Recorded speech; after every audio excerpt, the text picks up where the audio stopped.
Grand Risings. Welcome to today's episode.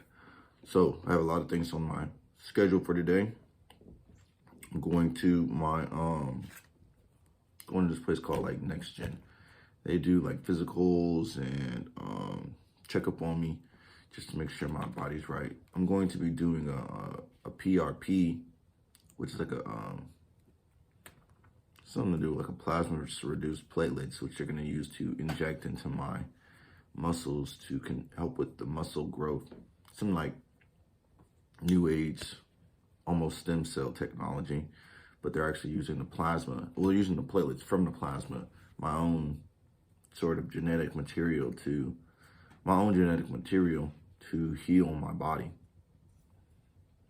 So that will be interesting. It'll make me stronger. Also, I applied and I put in an application for this club yesterday, which is called The Gathering Spot. And it was recommended to me by my therapist. So potentially there's some good opportunities. I put on there my main objective is to learn social graces. I think that's probably something that'll be valuable for a person like me who has no rules. So, I have a call with them later today. I applied for that American Express card. I got denied. And the reason they said I got denied was because of something that was on my credit report, which, although is not a legitimate reason, because it all has to do with what's on my credit report. It's not a big deal. I realize by the time that these older institutions get around to being able to approve me for things of this nature, I have already found a solution which is more flexible and more adaptable than what they offer. So at that point in time, I won't need them. And it's kind of like, it is what it is. Like, I'm sure they have plenty of money that they can go spend somewhere else. And so will I. So it just is what it is. I just don't like that it's not on my credit report that they pulled my credit. No matter. I also got my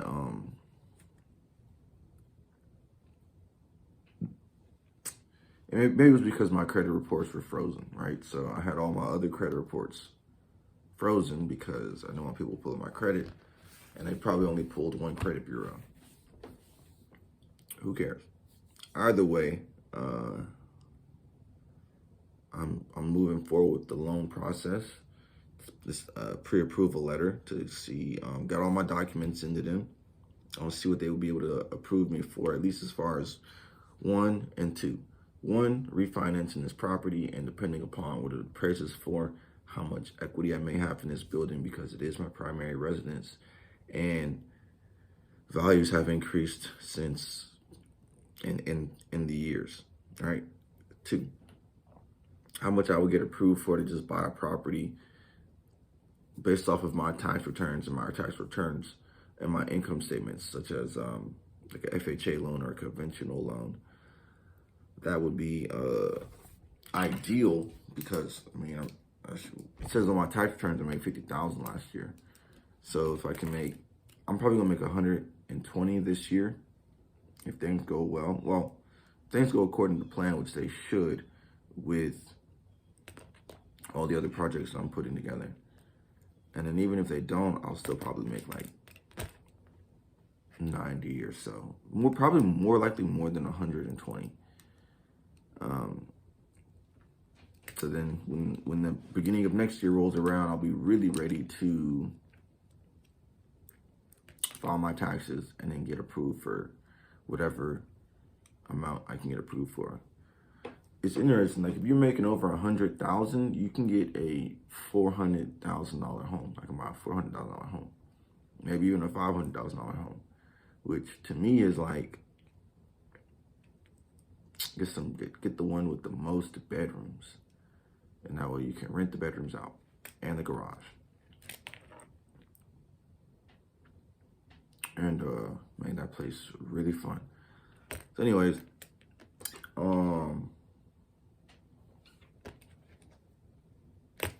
there's that. I told them, I was like, I want them to help me grow my portfolio to 10 properties.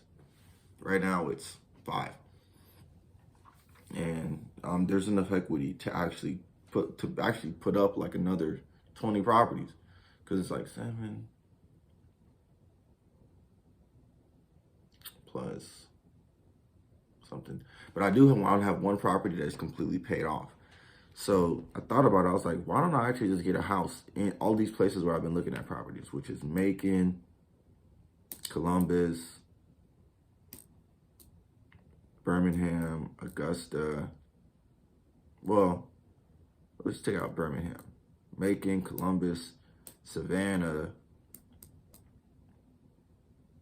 Athens,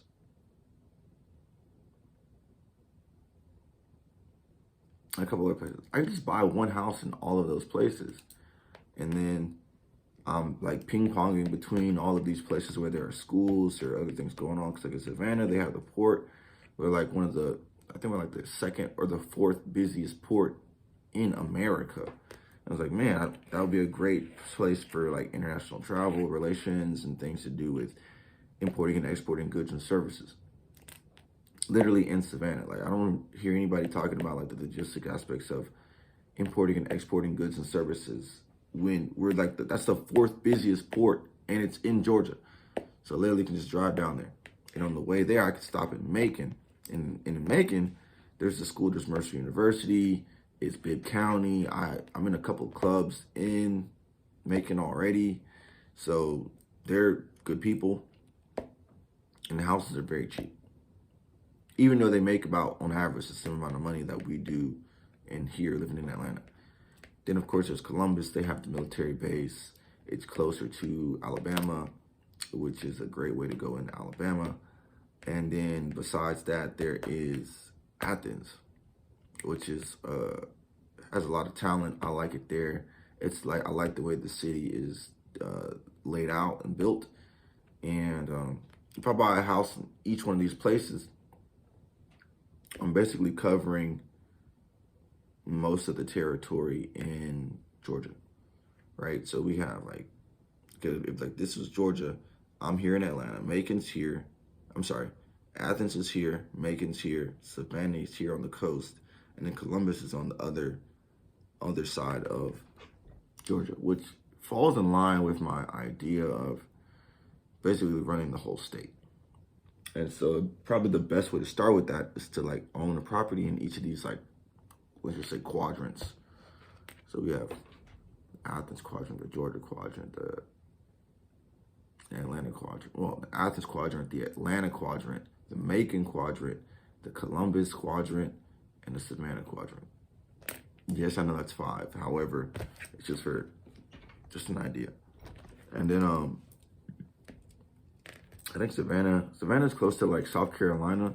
I don't know how close it is to Florida. I think Columbus may be closer to Florida than Savannah is. I'll look at it on the map. Either way, that's kind of like my idea of just getting like some houses. And then when I need to buy more houses, I'll expand in these areas as I become more familiar with the entire state of Georgia, because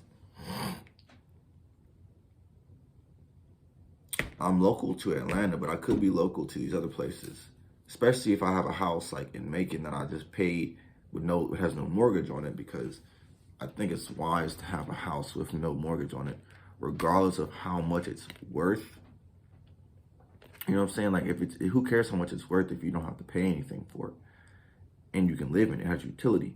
I can live there, and like, I don't have to pay a mortgage, or I don't have to pay utilities on it. I mean, I could just live there. It's my house. I don't have to have the gas on or the light on or whatever. It's just one of those like worst case scenarios. Make sure that you're actually thinking about this type of stuff. But this is just solely based off my whatever equity I have in the properties. and my debt to income ratio. Besides that, maybe I'll just get like a condo or something somewhere, or just buy like a regular nice house. So either way, I'm waiting. Well, however, so anyways, I'm waiting to just hear back from them today, and I'll keep you guys updated. It's gonna be another day in town, another weekend in the town, and we're gonna make some stuff pop. Farewell.